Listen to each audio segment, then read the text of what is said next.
Chris McCallum, MCCALLUN. I live here in Bloomsburg. I was quick off the mark because speaker number 27, I happen to know she's not here. She's my spouse and she's putting our kids to sleep.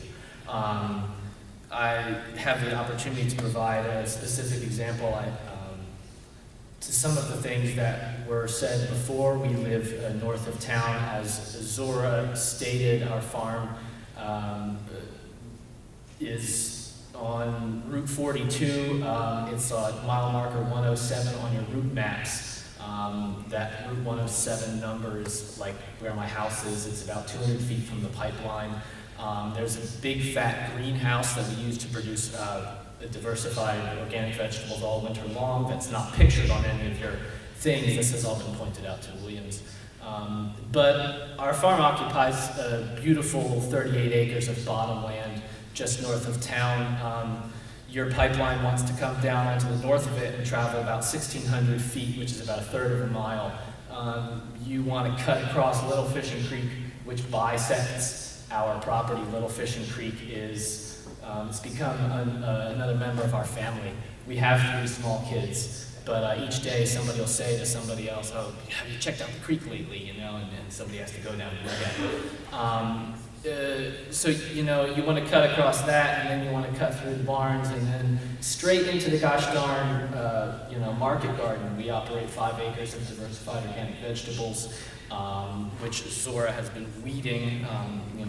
We've put sweat, Jill likes to say, when we get angry about this whole situation, she likes to say, "We pull weeds with our hands," and that's how we feel. We feel so powerless.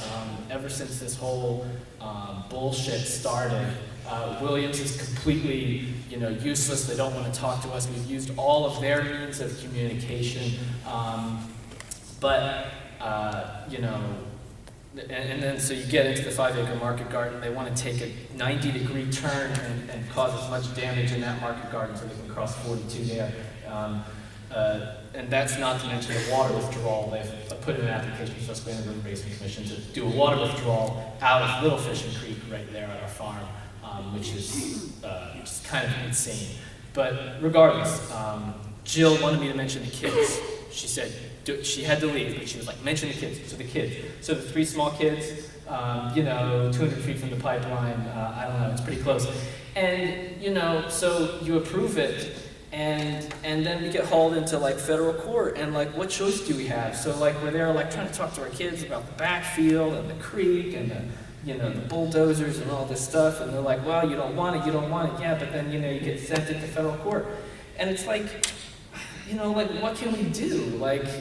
You haul us into court and you take the goddamn farm anyway. And so talking to Williams after a year or so has begun to seem completely pointless, because they get what they want to get anyway, they're going to haul us in. And so a reroute of this or that onto my neighbor's property, I don't want them to have to deal with it either. So I wish you would just whatever you can do to just deny the permit. That would be the safest thing. It would be safe for me, my kids, there's a few of them, and my neighbors, and that would be the thing to do. Thanks.